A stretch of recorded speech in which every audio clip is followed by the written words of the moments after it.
Bom dia, boa tarde e boa noite. Esse é o carrossel do Instagram que você já conhece. Mas você sabia que a gente pode criar ele com uma lista duplamente encadeada? Então tá na hora de você entender como funciona a lista duplamente encadeada, entender alguns conceitos por trás dela e também quais são os algoritmos que a gente utiliza nas operações mais utilizadas. Mas antes, não se esqueça de se inscrever no canal e ativar o sininho para não perder nenhum vídeo. A lista duplamente encadeada é, antes de mais nada, uma lista. E isso significa que a gente consegue armazenar vários elementos dentro dela. Por exemplo, aqui eu tenho armazenado o 1, o 2 e o 3. E também que a gente utiliza de índices para identificar os elementos que estão armazenados na lista. Aqui, o índice 0 identifica o primeiro elemento, que é o 1. E o índice 2 identifica o terceiro elemento, que é o 3. E assim por diante. E encadeada se refere à maneira como essa lista é implementada. Uma lista pode ser implementada por meio de um array ou um node. E as listas encadeadas são sempre implementadas por meio de nodes. Para fazer isso, a gente cria cadeias de nodes na memória do computador, encadeamentos de nodes. Aquilo que a gente faz é criar nodes individuais aqui na memória. E depois a gente cria o link entre eles. A gente ajusta as referências para fazer com que elas juntem os nodes aqui que estão na memória do computador. Com isso, a gente cria essa cadeia, esse encadeamento de nodes, e esse encadeamento é aquilo que forma a nossa lista. Por isso que a gente fala que ela é lista encadeada. E por que a gente fala que ela é duplamente encadeada? Porque o node da lista duplamente encadeada armazena duas referências para dois outros nodes. Uma referência para o node que está na frente do node atual, que a gente normalmente chama de next, e outra referência para o node que está atrás do nó atual, que a gente normalmente chama de previous. Então o node da lista encadeada, ele vai armazenar um valor, que é aquilo que ele está armazenando, e essas duas referências, o next e o previous. E duplamente vem de dois, e nesse caso aqui, de duas referências. Se você se lembra, isso é diferente da lista encadeada, ou simplesmente encadeada, onde lá a gente só tinha uma referência armazenada sempre para o nó que estava à frente. A lista duplamente encadeada tem duas referências, uma para o nó da frente e outra para o nó de trás. A gente começou muito bem e já tem uma boa ideia do que é uma lista duplamente encadeada. Então vamos continuar e dar uma olhada em alguns conceitos que são muito utilizados com a lista duplamente encadeada. Um desses conceitos é o conceito de size, tamanho em português, que se refere à quantidade de elementos que a gente tem armazenado dentro da nossa lista. Aqui eu tenho 1, 2, 3, 4, 5 elementos. Então o size dessa lista aqui é 5. E aqui embaixo eu tenho 1, 2, 3 elementos. Então o size dessa lista é 3. Outro conceito é o de head e tail. E a gente vai utilizar muito ele quando a gente começar a ver as operações da lista duplamente encadeada. Head sempre se refere ao primeiro elemento da lista. E tail sempre se refere ao último elemento da lista. Aqui, nessa lista aqui, o head é o elemento 1, primeiro elemento, e o tail é o elemento 5. Nessa outra lista, o head é o elemento 1 e o tail é o elemento 3. E no caso de uma lista que só tenha um elemento, o head e o tail vão apontar para o mesmo elemento, que nesse caso aqui é o 1. De conceitos era isso, acabou! Agora vamos dar uma olhada em alguns algoritmos que estão por trás de algumas operações mais utilizadas na lista duplamente encadeada. Quer saber se um elemento existe na lista? Então a operação de busca pode te ajudar. Aqui eu quero saber se o elemento 7 existe na lista. Então, para executar esse algoritmo, a gente vai sair aqui do nosso primeiro node da nossa lista, que é o nosso head, e a gente vai passar node por node. E cada node que a gente passa, a gente vai verificar se o valor do node atual, nesse caso aqui, é o 5, é igual ao valor que a gente está procurando. Se não for, a gente vai seguir para o próximo node e vai repetir esse processo. Não é 7, não é 7, não é 7, não é 7. A gente repete ele até a gente chegar no final da nossa lista. Se a gente chega no final da lista e vê que o nosso elemento não está ali, a gente sabe que ele não está presente. Se a gente passa aqui pela lista e em algum node a gente descobre que ele está aqui, por exemplo, o 7 poderia estar aqui no lugar do 5, né? Se a gente fizesse isso, então ao chegar aqui nesse node, a gente ia dizer que esse elemento ali está presente, podia retornar um valor true ou o índice de onde ele está armazenado, dependendo daquilo que você estivesse precisando no momento. Como dá para ver, essa é uma operação que vai levar mais trabalho para ser executada conforme o tamanho da lista aumenta. Porque essa operação aqui de passar node por node vai aumentar conforme o tamanho da lista aumenta, né? E também conforme ali o elemento que você está procurando tiver mais para trás aqui na lista ou até não tiver na lista. Então, a gente fala que essa operação tem uma complexidade de O na N. Ainda falando da operação de busca, a lista duplamente encadeada permite com que a gente faça uma pequena otimização aqui no nosso algoritmo. Você se lembra que antes, quando a gente foi procurar o elemento 7, a gente saiu aqui do nosso head e foi passando elemento por elemento. Só que a gente foi fazendo essa busca procurando só de um lado para o outro, aqui da esquerda para a direita. Só que a lista duplamente encadeada permite com que a gente procure nos dois lados ao mesmo tempo. Então agora a gente vai procurar tanto da esquerda para a direita quanto da direita para a esquerda. E para fazer isso, aquilo que a gente faz vai ser sair aqui do nosso head e sair do nosso tail ao mesmo tempo. E a gente vai tentar procurar o elemento 7. Então a primeira coisa que a gente vai fazer vai ser testar se aqui o elemento que está nessa nossa primeira faixinha é igual ao 7. No nosso caso não é, porque ele é o 3. E se o elemento que está no tail é igual ao 7, ele é o menos 3, então não é igual ao 7. Então aquilo que a gente faz, depois que a gente testa e percebe que o nosso elemento não está em nenhuma dessas duas extremidades, é que a gente vai andar um pouco mais para o centro aqui da nossa lista. Então a gente vai andar para cá, para esse próximo node, e para cá ao mesmo tempo. E a gente vai repetir o nosso teste. A gente vai testar se o 4 é igual ao 7 e se o nosso 1 aqui é igual ao 7, não é? Então a gente vai repetir esse processo aqui de andar para cá e para cá. Perceba que a gente só está conseguindo andar nessas duas direções ao mesmo tempo na lista duplamente encadeada por causa das referências delas. Porque uma a gente consegue andar dessa direção para cá, porque ela tem uma referência aqui para o elemento que está na frente, e a gente consegue andar também aqui de trás para frente, porque ela tem uma referência para o elemento que está antes dela. É por causa dessas duas referências que a gente consegue fazer isso. Aqui então, o 10 é diferente do 7 e o 2 é diferente do 7. Então aquilo que a gente faz vai ser, de novo, repetir aqui o nosso processo. Essa flecha aqui vai vir para cá e essa daqui vai vir para cá. Só que, opa, a gente já passou por esses elementos aqui. Ou seja, quando a gente chega nessa situação aqui, onde as nossas flechas se cruzam, a gente sabe que o nosso elemento não está aqui. E o nosso algoritmo acaba.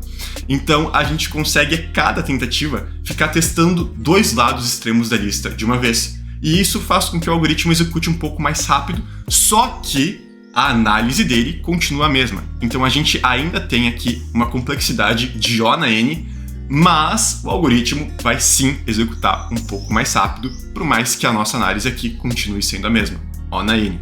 Outra operação muito utilizada é a de inserção. E a gente utiliza ela quando a gente quer inserir um elemento na lista. Aqui eu quero inserir o elemento 4 no índice 1. Para executar essa operação, o nosso algoritmo vai sair aqui do último elemento aqui da nossa lista, do nosso tail. Ele vai procurar pelo node que corresponde ao índice que a gente quer inserir, ou seja, o node que corresponde ao índice 1. Esse node aqui corresponde ao índice 2, então a gente vai continuar a nossa procura, vai vir para esse próximo node, que é o node que corresponde ao índice 1. Chegando nesse node, a gente vai criar um novo node que vai ter o valor que a gente quer armazenar, que é o valor 4, e então a gente vai organizar essas referências aqui. A gente vai dizer que o next desse node aqui vai apontar aqui para o node 2, e a gente vai dizer que o previous desse node aqui vai apontar aqui para esse node aqui que tem o valor 3. E agora falta a gente ajeitar essas referências aqui. Uma dessas referências, essa daqui, pertence a esse node aqui. E essa outra referência aqui pertence a esse node. Então a gente tem que tomar cuidado para ajeitar as referências certas, tá? Então aquilo que a gente vai fazer vai ser pegar essa referência aqui de baixo e dizer que agora ela aponta para esse node 4.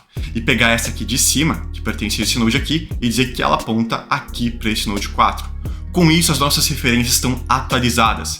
E uma coisa que dá para ver é que a lista duplamente encadeada é mais complexa do que a lista simplesmente encadeada por causa da quantidade de referências que a gente tem. Na lista simplesmente encadeada, a gente só tem uma referência. Então é mais fácil, melhor, é menos complexo a gente realizar as operações nela, em termos dos algoritmos mesmo.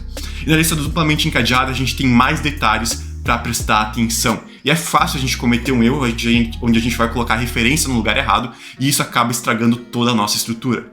Então é uma coisa que a gente tem que tomar muito cuidado nas operações da lista duplamente encadeada. A questão das referências, colocar elas no lugar certo. E agora, falando da complexidade aqui de execução dessa operação, essa é uma operação que ela vai levar mais trabalho para ser executado conforme o tamanho da lista aumenta. E também é claro que as coisas vão depender de onde você vai tentar fazer essa inserção. Então, essa operação aqui tem uma complexidade de O na N. Ainda bem que a inserção no início não é um parto para ser feita, que nem a inserção em qualquer lugar que a gente acabou de ver. Aqui eu quero inserir o elemento 2 no início da lista. E para fazer essa inserção, como a gente já tem aqui o nosso head, a gente já sabe onde a gente vai ter que fazer a inserção desse elemento, a gente simplesmente cria o node que vai ter aqui o elemento que a gente quer inserir, que é o 2. E depois disso, a gente atualiza as referências. A gente diz que o previous desse node aqui agora vai ser esse node. E o next desse node aqui que a gente criou vai ser esse outro node aqui. E a gente também tem que dizer que o nosso head agora não é mais esse node, mas é esse node aqui. E pronto, com isso a nossa inserção no início está finalizada. Essa é uma operação menos complexa de ser feita do que a outra inserção que a gente viu, porque a gente não tem que ficar lidando tanto assim com as referências, mas que tenha sim que tomar um pouco de cuidado. Também, nessa operação aqui, aquilo que acontece é que conforme o tamanho da lista vai aumentando, ou seja, se você está trabalhando com uma lista que tem 1000 elementos, 2000 elementos, o trabalho que você leva para fazer a inserção no início não aumenta, independente de quão grande seja a lista. Por causa disso, a complexidade aqui de execução dessa operação é constante. A gente fala que ela é O na 1. A inserção no fim é parecida com a inserção no início, só que a gente faz ela no final da lista, ao invés do início. Aqui eu quero armazenar o elemento 3 no final da lista. Então, como eu já tenho acesso aqui ao meu tail, que é o último elemento, aquilo que eu faço é criar o node com o elemento que eu quero armazenar e depois eu só preciso organizar as referências. Eu vou dizer que o next desse node que eu acabei de criar aponta para esse último node e que o previous desse node aqui aponta para o node que eu acabei de criar. E eu também tenho que lembrar de dizer que o tail agora é esse último elemento aqui que eu criei e com isso os nossos índices vão estar atualizados e esse node aqui vai ter o índice 3. Essa é uma operação que, conforme o tamanho da lista vai aumentando, o trabalho que você precisa executar para realizar ela não muda, ou seja, ele é constante independente do tamanho da lista. Por causa disso, a gente fala que ela tem uma complexidade de O na 1, ou seja, constante de ser executada. Outra operação é a operação de acesso, fazer a leitura de um elemento que está armazenado na lista. Eu quero saber qual elemento está armazenado no índice 1. Eu poderia executar então essa operação saindo aqui do meu head e procurar pelo node que tem o índice 1 aqui. E depois disso eu poderia retornar ele, que seria o elemento 5, ou eu poderia executar essa operação aqui saindo dos dois extremos da lista, ou seja, procurando em cada uma das extremidades por vez.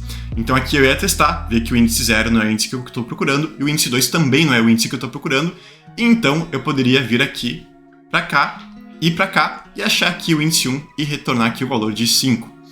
Essa segunda opção aqui que eu mostrei é um pouco mais rápida de ser executada do que a primeira, só que a complexidade das duas operações, tanto da primeira, onde a gente vai só de um lado por vez, quanto da segunda, onde a gente anda dos dois lados, é a mesma.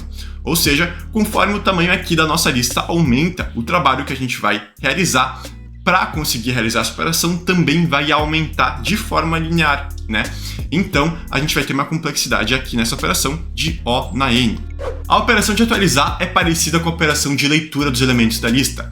Aqui eu quero atualizar o elemento que está no índice 1 e eu quero que ele tenha agora o valor 2.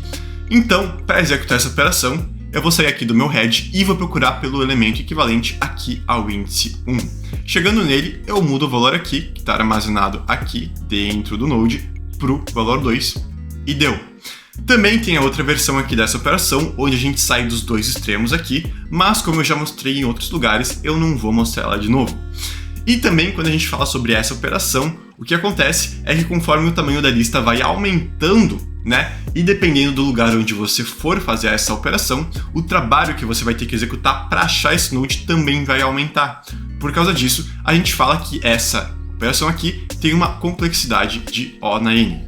Uma outra operação é a operação de remoção, quando a gente remove um elemento da lista. Aqui eu quero remover o elemento que está armazenado no índice 1. Primeira coisa que a gente tem que fazer aqui no nosso algoritmo é identificar o node que corresponde ao índice 1.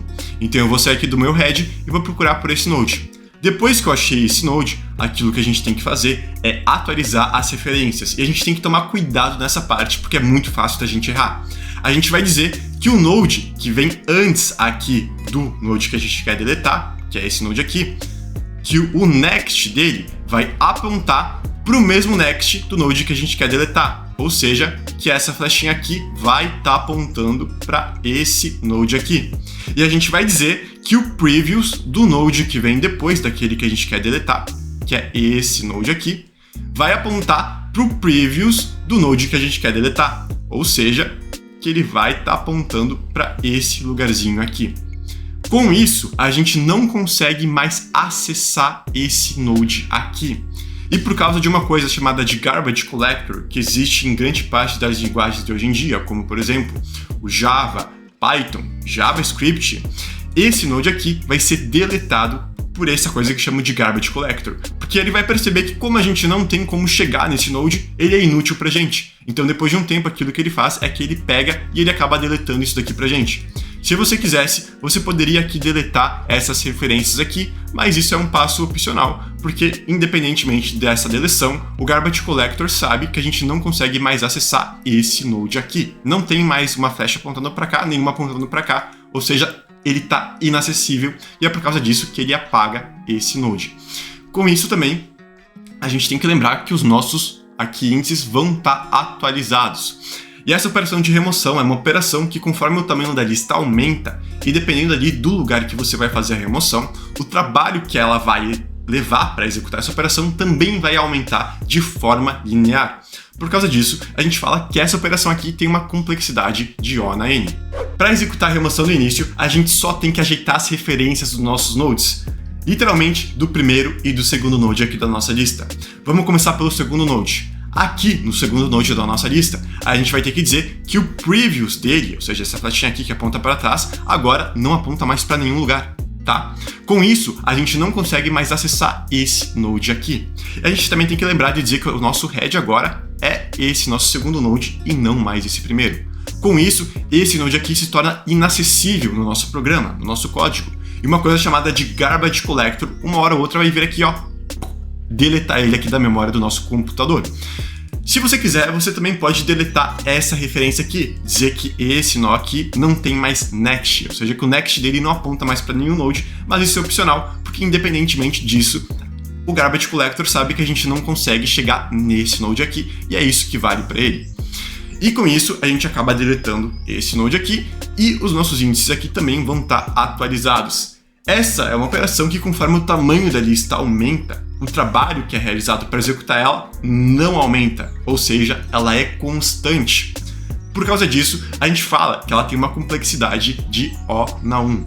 A operação de remoção no fim é parecidíssima com a operação de remoção no início, só que ela é feita no fim da lista ao invés do início. Aqui eu vou remover o último node. Para fazer essa remoção, a gente basicamente vai ter que trabalhar com a referência de dois nodes, o penúltimo node e o último node. Como a gente já tem acesso aqui ao nosso último node, para chegar no último node, a gente simplesmente tem que andar no previous do último node e com isso a gente chega aqui nesse penúltimo. Depois que a gente faz isso, a gente tem que dizer que o next desse penúltimo node não aponta mais para nenhum lugar. E também tem que lembrar que a gente tem que dizer que o tail agora aponta para esse penúltimo node aqui e não mais para o último. Com isso, esse node aqui se torna inacessível e o Garbage Collector vai acabar removendo ele da memória. De novo, você poderia remover essa referência aqui, mas ela não é necessária. De qualquer maneira, você não consegue acessar esse node aqui. Com isso, então, a gente realiza a nossa remoção e os nossos índices aqui também estão atualizados. Essa operação aqui de remoção no fim é uma operação que, conforme o tamanho da lista aumenta, o trabalho que você realiza para executar ela não aumenta, ou seja, ele é constante. É o mesmo trabalho para você realizar essa operação numa lista com 1000 elementos ou numa lista com 1 milhão de elementos. Por causa disso, a complexidade de execução dessa operação é O na 1, ou seja, constante de ser executada. Você viu que a gente trabalha muito com índices, só que eu não falei como a gente lida com eles, então isso talvez tenha te deixado confuso, porque afinal, será que a gente armazena eles em algum lugar? Será que a gente armazena eles dentro do próprio Node? O que a gente faz com esses índices? E a resposta para isso é que a gente não armazena eles em lugar nenhum. A gente consegue calcular todos os índices que a gente precisa de forma dinâmica conforme a gente precisa deles. Aquilo que você precisa lembrar é que o primeiro elemento da nossa lista sempre vai começar no índice 0 e que a gente sempre vai conseguir saber qual é o último índice da nossa lista. Porque para fazer isso, a gente simplesmente tem que subtrair 1 do nosso size. Então, se a gente pega o size menos 1, a gente sabe qual é o índice desse último elemento aqui. No nosso caso, a gente tem uma lista que tem 1, 2, 3, 4 elementos, ou seja, 4 de size. 4 menos 1 dá 3. Então, o índice desse nosso último elemento é o 3. Então, você sempre vai saber qual é o primeiro índice e qual é o último índice aqui da nossa lista. E o resto você vai calculando conforme você precisa. Você pode, por exemplo, ter uma variável aqui chamada de índice de nó do node atual, que ela vai estar correspondendo ao índice do nó que você está visitando atualmente. Então, se você estivesse visitando aqui o node 0, você teria aqui armazenado nessa variável o valor 0. Agora, se você fosse aqui do node 0 para o próximo node, aquilo que você poderia fazer seria simplesmente somar 1 aqui nessa variável e você teria aqui o valor de 1 que corresponde a esse índice aqui. Se você fosse aqui para o próximo node, você poderia somar mais 1 outra vez e isso te daria o valor de 2, que é o índice desse node. Então você consegue sempre calculando o índice de forma dinâmica. E se você decidisse que você quer atravessar a lista aqui de trás para frente e começar aqui no último índice, né, que é o índice 3, aquilo que você poderia fazer seria vir para esse índice aqui e simplesmente subtrair 1, e com isso você teria aqui o índice 2. Então sim, existem detalhes que você vai ter que tomar cuidado, dependendo da maneira como você trabalhar e implementar aqui a sua lista duplamente encadeada, mas você não tem que armazenar os índices em qualquer lugar, em nenhum lugar, no caso. Você consegue calcular tudo conforme você precisa. Puxa, é tanta operação que eu até fiquei cansada. Mas você pode me explicar qual que é a diferença entre uma lista simplesmente encadeada e lista duplamente encadeada? Posso, Quadrit? Claro que eu posso explicar. E o que acontece é que as duas são listas encadeadas. Isso significa que as duas listas são implementadas aqui, ó, com nodes. E por serem listas encadeadas, as duas listas são muito boas de serem trabalhadas com inserção e deleção, tá? Também, essas duas listas são armazenadas na memória de maneira esparsa. Os nodes estão todos separados na memória e o que forma a lista é o link entre eles, a conexão, o encadeamento. A gente tem uma operação, por exemplo, na lista encadeada, que é a operação de deleção no fim, que não é muito boa de ser executada. Ela leva um tempo considerável para ser executada, só que na lista duplamente encadeada, por causa dessas duas referências aqui que a gente tem, ela é muito mais rápida. Então existem algumas operações que vão levar um certo tempo na lista encadeada e que vão levar um outro tempo aqui na lista duplamente encadeada por causa dessas duas referências aqui. Só que em contrapartida, a lista encadeada é mais leve, enquanto a lista encadeada, a lista duplamente encadeada é mais pesada na memória do computador. Porque enquanto o node da lista simplesmente encadeada só tem que armazenar uma referência, o node da lista duplamente encadeada tem que armazenar duas referências. Então ele pesa mais, ou seja, ocupa mais espaço de armazenamento. Em contrapartida, a gente consegue fazer algumas coisas com a lista duplamente encadeada que a lista simplesmente encadeada não permite a gente fazer. Uma dessas coisas é criar um carrossel de fotos, como aquele carrossel lá que a gente tem no Instagram, onde cada uma das fotos pode ser considerada um node. E cada uma dessas fotos também ela tem uma referência para a próxima foto e para a foto anterior. Então, com isso, a gente consegue andar de uma foto para outra, da frente para trás ou de trás para frente, tá? Por causa dessas duas referências ali que a gente tem na lista duplamente encadeada, e é uma coisa que a gente não conseguiria fazer com a lista simplesmente encadeada. Eu não estou falando que o Instagram implementa o carrossel dele com uma lista duplamente encadeada, porque dá para fazer de outras maneiras. Mas a gente pode criar um carrossel com uma lista duplamente encadeada. Outra coisa é criar um carrinho de compras com uma inserção super rápida. Aqui a gente tem um carrinho onde cada um dos elementos corresponde a um node aqui da nossa lista. E toda vez que o usuário fosse comprar aqui, ou melhor, colocar um novo elemento aqui no carrinho, a gente podia colocar ele sempre aqui no início da lista, que é uma coisa muito rápida de ser feita aqui nesse carrinho de compras com a lista duplamente encadeada. E isso também permite com que o nosso usuário navegue de item para item, da frente para trás, de trás para frente, da maneira como ele achar melhor, porque a lista encadeada permite com que ele se movimente da maneira como ele quiser, de um lugar para o outro. Ixi, eu me esqueci qual que é a diferença das listas encadeadas para o array. Você me explica de novo? Sim, Quadrit, eu explico de novo para você. A diferença que existe entre as listas encadeadas, tanto a simplesmente encadeada quanto a duplamente encadeada para os arrays, é que os elementos do array são armazenados de forma sequencial na memória do computador, ou seja, um do lado do outro. Enquanto os elementos da lista encadeada são armazenados de forma esparsa, ou seja, estão todos separados ali na memória do computador. Por causa dessa forma sequencial, o array consegue trabalhar com um cache, uma coisa que a gente chama de localidade de espaço, onde quando um elemento aqui do array ele é buscado aqui pelo computador, outros elementos que estão aqui próximos da memória desse primeiro elemento também são buscados ali para o cache. Então, quando você for acessar um novo elemento, ele é acessado de forma mais rápida. Isso não acontece aqui com as listas encadeadas, porque os elementos estão todos separados da memória, não tem como existir essa localidade de espaço. O computador não tem como saber aonde estão os próximos elementos. Outra coisa é a questão do resize, onde se você tentar inserir um elemento em um array dinâmico, tá? Quando ele está cheio, é array dinâmico, porque existem dois arrays, o estático e o dinâmico, isso só funciona no dinâmico, tá? Se você tentar inserir esse elemento nele cheio, ele vai criar um novo array e vai passar os elementos do array antigo pro array novo para abrir espaço para adicionar esse novo elemento que você quer adicionar.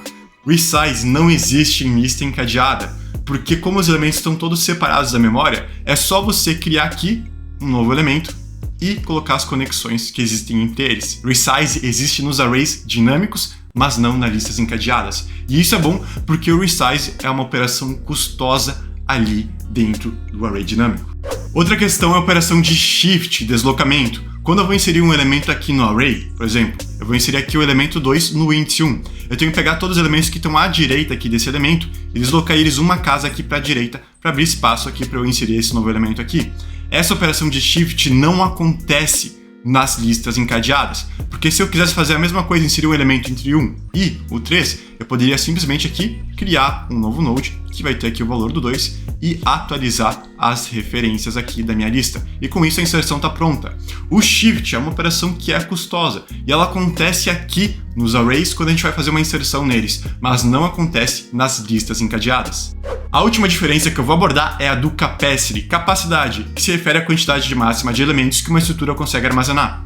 Aqui nesse array aqui eu consigo armazenar no máximo 3 elementos, ou seja, ele tem uma capacidade de 3. Uma vez que o array é criado na memória do computador, você não consegue aumentar a capacidade dele. Então eu não consigo fazer com que esse array aqui consiga ter mais um espaço de armazenamento e consiga armazenar um quarto elemento. O que eu poderia fazer seria ter aqui um array dinâmico que, quando isso acontecesse, ia criar um novo array na memória. Só que isso é completamente diferente, porque ele cria um novo array com uma capacidade maior. Ele não aumenta a capacidade do array atual. E quando a gente fala das listas encadeadas, elas têm uma capacidade que está sempre aumentando ou diminuindo conforme você adiciona um node ou remove ele.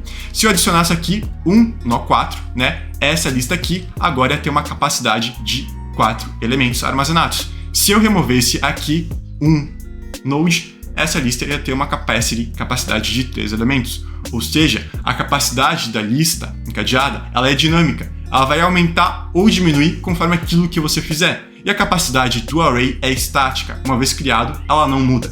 Última coisa para você não esquecer: como saber quando você tem que utilizar um array ou uma lista encadeada, seja simplesmente encadeada ou duplamente encadeada. Os arrays são muito bons de realizar a operação de acesso dos dados, ou seja, a leitura e atualização deles. Então, se você tem que utilizar muito essas duas operações, vai com o array, porque ele é muito bom para essas coisas. Agora, se você tem que realizar muita inserção e remoção, as listas encadeadas são muito boas nessas duas operações, tanto a simplesmente quanto a duplamente. E aí, para decidir se você quer utilizar simplesmente ou duplamente encadeada, você vai ter que analisar para o que você vai querer utilizar ali essa lista. Porque tem coisas que você não consegue fazer com uma, mas consegue fazer com a outra. Agora chegou a hora de a gente resumir tudo aquilo que a gente viu. Uma lista duplamente encadeada é, antes de mais nada, uma lista. Isso significa que a gente consegue armazenar dentro delas vários elementos. E também que a gente consegue utilizar de índices para identificar um dos elementos específicos que estão armazenados ali dentro dessa lista. A parte encadeada se refere à implementação dessa lista, que nas listas encadeadas acontece com nodes, onde a gente cria os nodes individuais aqui na memória e depois cria o link entre eles por meio das referências. E esse link acaba criando uma cadeia de nodes, ou seja, um encadeamento de nodes que forma a nossa lista. E a parte duplamente, aqui desse nome, se refere à quantidade de referências que um nó da lista encadeada armazena. Duplamente vem de 2, ou seja, o node dessa lista armazena 2 referências. Uma para o nó que vem depois dela, que a gente chama normalmente de next, e outra para o nó que vem antes dela, que a gente normalmente chama de previous. Esse node aqui também armazena um valor. E também uma lista encadeada possui alguns conceitos, como o size, que é a quantidade de elementos que estão armazenados ali na lista. Aqui eu tenho 1, 2, 3, 4, 5 elementos armazenados, ou seja, o size dessa lista é 5 e o size dessa lista aqui é 3.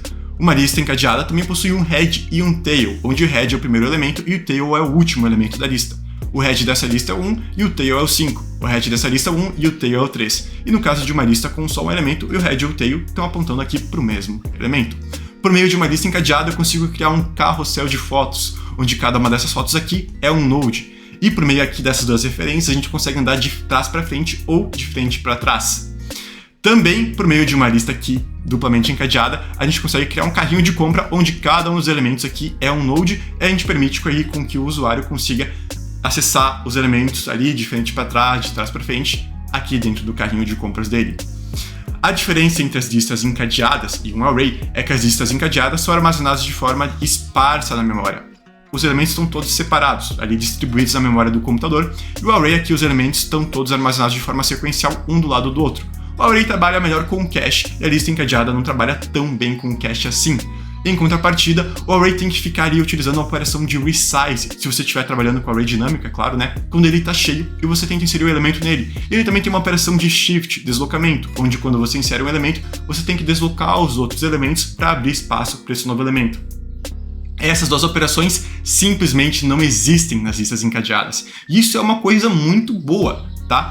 E é justamente por causa dessas diferenças que existem ali nessas duas estruturas que os arrays acabam sendo uma estrutura muito boa de ser utilizada quando a gente tem muita operação de acesso e atualização dos dados, ou seja, leitura e atualização. E as listas encadeadas são muito boas de serem utilizadas quando a gente tem operação de inserção e remoção dos dados, porque elas trabalham muito bem com essas duas coisas ali. Se você quer continuar aprendendo, se inscreva no canal, curta e compartilhe o vídeo. Até a próxima!